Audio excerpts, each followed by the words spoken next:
अजीब सी कसक है दिल में। वो कसक ये है कि हिंदुस्तान को किसी की नजर लग गई। कोरोना आया, जब मेरे बहुत सारे ऐसे दोस्त हैं जो बाहर ममालिक में भी रहते हैं, जब उनसे बात होती थी मैंने कहा कोरोना तो अब आया है। हम तो एक 2014 से एक ऐसी महामारी से जूझ रहे हैं कि हर दिन जो है वो मुसीबतें जो है बढ़ती जा रही हैं। एक महामारी अमेरिका में भी थी। ये भी बताना आप लोगों के लिए जरूरी है कि कभी कभी जालिमों को यह लगने लगता है कि अब हमेशा हम रहने वाले हैं। एक महामारी का आपने अंत देख लिया और इंशाअल्लाह अल्लाह ने चाहा तो इस महामारी जो 2014 में आई थी इसका भी आप अंत देखेंगे। अजीम भाई ने एक बात बोली थी, अजीमुद्दीन साहब ने, कि हमारा देश गुलाम बन रहा है। बस मैं उस पर अपनी बात रखूंगा और बात खत्म करूंगा कि गुलाम बन कैसे रहा है। हमारे हिंदुस्तान के अंदर जब अंग्रेज आए थे तो वो पहले ब्रिटिश सरकार नहीं आई थी, एक कंपनी आई थी जिसको ईस्ट इंडिया कंपनी कहते थे। वहां आपके होठों से मैं समझ गया कि आपने ईस्ट इंडिया कंपनी का नाम लिया। और उन लोगों के जरिए से हमारे देश पे गुलामी जो है वो डाली गई। और जो लोग उस वक्त आंदोलन करते थे उन पर लाठियां बरसाई जाती थी, उन पर गोलियां बरसाई जाती थी, उन पर जलियांवाला बाग जैसा कांड होता था। और जब 1857 में हमारे देश के उलेमाओं ने जब एक जंग आजादी की शुरुआत की थी तो दिल्ली से लेकर देवबंद तक उनके जिस्मों को हर पेड़ पे टांग दिया गया था। यह हमारा इतिहास है। तो आज हमारी गुलामी, आज फिर हमसे दो कंपनियों की गुलामी की जा रही है। और शायद सलीम साहब ने बोला था कि बयाना ले लिया गया है।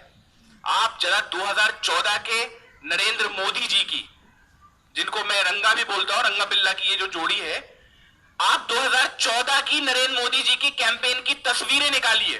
कुछ नहीं, एक आप सबके हाथ में मोबाइल है, आप गूगल करिए नरेंद्र मोदी 2014 कैंपेन। वो जिस हवाई जहाज से घूमा करते थे वो अडानी साहब का हवाई जहाज था। ये तब बयाना लिया गया था और आज इस बयाने की रकम जो है उसको हम लोगों से वसूली जा रही है। और बिल्कुल भी मत समझना ये लड़ाई सिर्फ किसानों की है। आप ये बताइए दुनिया का जो सबसे बड़ा बिजनेस है वो कौन सा है? ये जो बिल्डर हम सोचते हैं रियल एस्टेट का बिजनेस है, ये सबसे बड़ा नहीं है। जो कभी कभी हम शिप्स देख लेते हैं, ये सबसे बड़ा नहीं है। सबसे बड़ा बिजनेस वो है जो हर इंसान की जिंदगी से जुड़ा हुआ है और वो रोटी का बिजनेस है। और क्योंकि हमारी सरकार एक वेलफेयर स्टेट है तो सरकार की यह जिम्मेदारी थी कि कभी भी खाने पीने की चीजों पर बहुत ज्यादा जमाखोरी ना हो और उसके प्राइस कभी इस हद तक ना बढ़े कि गरीबों के खाने के लिए मुश्किल हो जाए। मैं आपको एक बात और बता दूं, बहुत सारे लोग हैं हमारे यहां पे गरीब जिनको पीडीएस मिलता है, जो पब्लिक डिस्ट्रीब्यूशन सिस्टम जो होता है, जिसमें हमें अनाज और चावल मिलता है। ये मेरा पूरा इस बात का अंदेशा है कि अगर ये 3 बिल लाए गए तो ये पीडीएस बंद कर देंगे, फिर डायरेक्ट बेनिफिट ट्रांसफर से पैसा भेजा करेंगे और कहा करेंगे कि आप जाके बाजार से खरीद लो। और उस बाजार में जब हम जाया करेंगे तो अदानी अंबानी जो इस हमारे गेहूं का, चावल का, दाल का, आटे का जो रेट बढ़ा के रखा करेंगे वो 20 रुपए से जो है 100 रुपए पहुंच चुका होगा। तब कोई गरीब खाना नहीं खा सकता। ये लड़ाई पेट की लड़ाई है। ये लड़ाई हर एक उस इंसान की लड़ाई है जो चाहता है कि आने वाले दिनों में कोई किसी का बच्चा भूखा ना मरे। आपने देखा होगा लॉकडाउन के जरिए में, मुझे अभी ट्रॉम्बे की तो मैं जब आ रहा था तो नईम भाई और फरीद भाई और बाकी सब लोग इतनी तारीफ कर रहे थे कि आप लोगों ने ऐसे वहां मोबिलाइजेशन किया, एक प्रोग्राम आपने सीएनआरसी का ऐसा कराया, आपने ये किया। तो आज उसी तारीफ की हम लोगों को बात रखनी। और याद रखना एक कर्ज भी है हमारे ऊपर। पेट का तो मसला है लेकिन इस पूरे आंदोलन में ये मुद्दा तो सबका है। जैसे सीएनआरसी सबका मुद्दा था लेकिन मुसलमानों को टारगेट किया गया था, इसी तरह किसानों का मुद्दा सबको है लेकिन हमारे सिख भाइयों को टारगेट किया गया है इसमें। जैसे आप देखो ना, जब 2014 से कहानी शुरू हुई तो सबसे पहले पब्लिक फंडेड एजुकेशन पे हमला हुआ। जो सरकारी पढ़ाई की व्यवस्था है उस पर हमला हुआ। मैं Tata institute of social sciences में उस वक्त स्टूडेंट यूनियन में था। हम लोगों ने जब आंदोलन किया हमें अर्बन नक्सल बताया गया कि ये अर्बन नक्सल है। जब मुसलमानों ने आंदोलन किया तो उनको आतंकवादी बताया गया। जब सिखों ने आंदोलन किया तो आज उनको खालिस्तानी बता रहे हैं। ये एक कर्ज भी है जो हम लोगों को उतारना है। जब शाहीन बाग में दुनिया साजिशें रच रही थी आईटी सेल, तब इन सिखों ने सीना चौड़ा करके कहा था कि अगर यहां से आप गोली और तलवार चलाएंगे तो पहले सिख भाई के ऊपर होकर जाएगी, इस कर्ज का भी हमको बदला देना है। आज मीटिंग थी फरीद भाई के ऑफिस पे, कई सारे सिख साथी आए थे।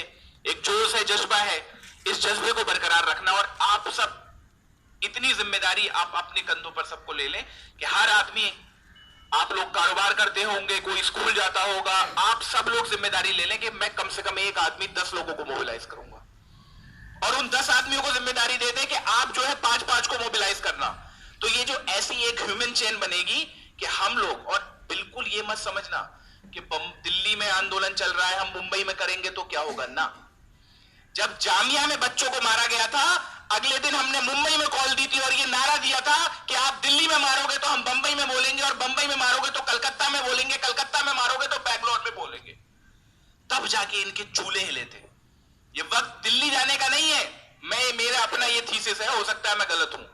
ये वक्त दिल्ली जाने का नहीं है, ये वक्त तो इनको चारों तरफ से घेरने का है कि तुमने क्या समझा कि तुम हमारे भाइयों को खालिस्तानी कह दोगे और हम डर जाएंगे। और याद रखो, ये जो टीवी पे और ये जो सारी चारों जगह ये जो बदनामी की कोशिश होती है, ये सिर्फ हमारे जहनों को डराने के लिए होती है कि हम उस आंदोलन में ना जाएं। एक व्हाट्सएप पे क्या नाम है, सोशल मीडिया फॉरवर्ड छोड़ देंगे कि वो ऐसे हैं, ये ऐसे हैं, लोग उसी में फंस जाएंगे। बिल्कुल नहीं।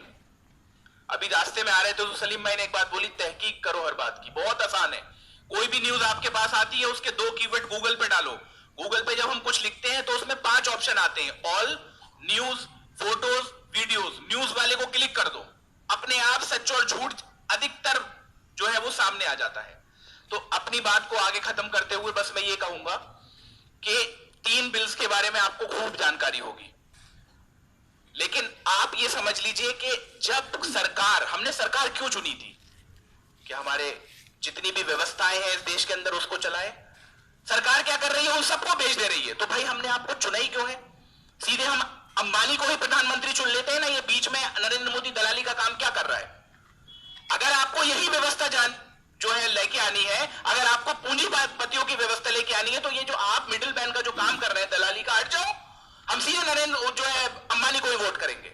आप इस बात को समझिए कि ये क्या चाहते हैं कि सारी चीज प्राइवेटाइज हो जाए और जो आदमी अमीर है वो अमीर होता रहे और जो गरीब है वो गरीब होता रहे।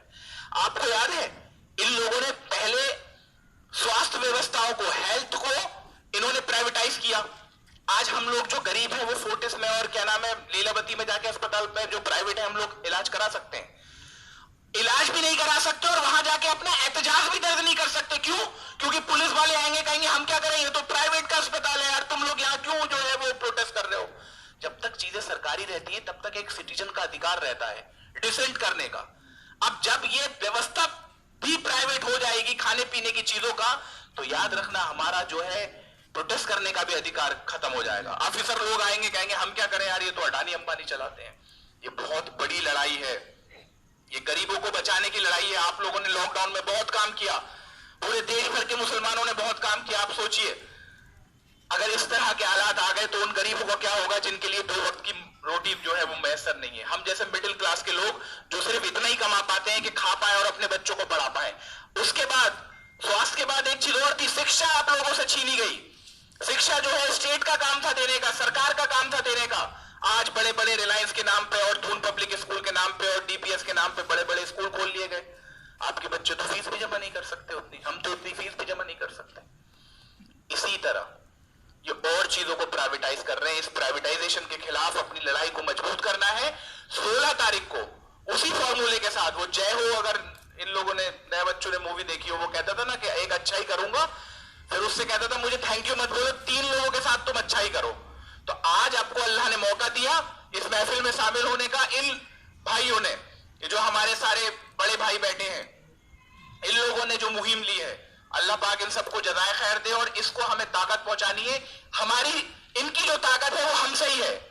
जब इनसे कहा गया मोर्चा कॉल कर लो तो इनके दिमाग में एकदम क्लिक हुआ होगा, यार ट्रॉम्बे से तुम इतने लोग आ जाते हैं, बिल्कुल बिल्कुल कर लेते हैं। तो आप सब लोगों ने जो एक इमेज बनाई है, आप सब लोगों की जो रेपो है, इसीलिए आज कल जाके कमिश्नर से टंके की चोट पे कह के आए हैं कि नहीं साहब प्रोग्राम ये होगा, ये बहुत जरूरी काम है, इसको आपको कराना पड़ेगा। और पूरी अमन कमेटी की टीम हम लोगों को इस प्रोग्राम को सक्सेसफुल बनाना है। कोशिश करें 2 बजे तक आए। कुछ युवा साथी हैं, वो वॉलंटियर्स में भी अपना ताउन करें। वॉलंटियर्स की भी मीटिंग है मंगल को, नईम भाई बैठे हैं, आप उनका नंबर किसी से भी यहाँ पे ले सकते हैं जो जिम्मेदार है। कोशिश करें सोशल मीडिया पे अगर कोई वीडियो आती है हम उसको फॉरवर्ड करें, अगर वो वीडियो सही है उसको फॉरवर्ड करें, लोगों को इसके बारे में बताएं, जानकारी दें कि ये मुद्दा सिर्फ किसानों का नहीं है, ये मुद्दा हम सबके पेट से जुड़ा हुआ है। इसी के साथ मैं अपनी बात खत्म कर रहा हूं। अल्लाह पाक हम सबको इस बात को हौसला अफजाई दे कि जहां जहां भी जुल्म हो रहा है उन सब के खिलाफ हम अपनी आवाज उठाएं। बहुत बहुत शुक्रिया।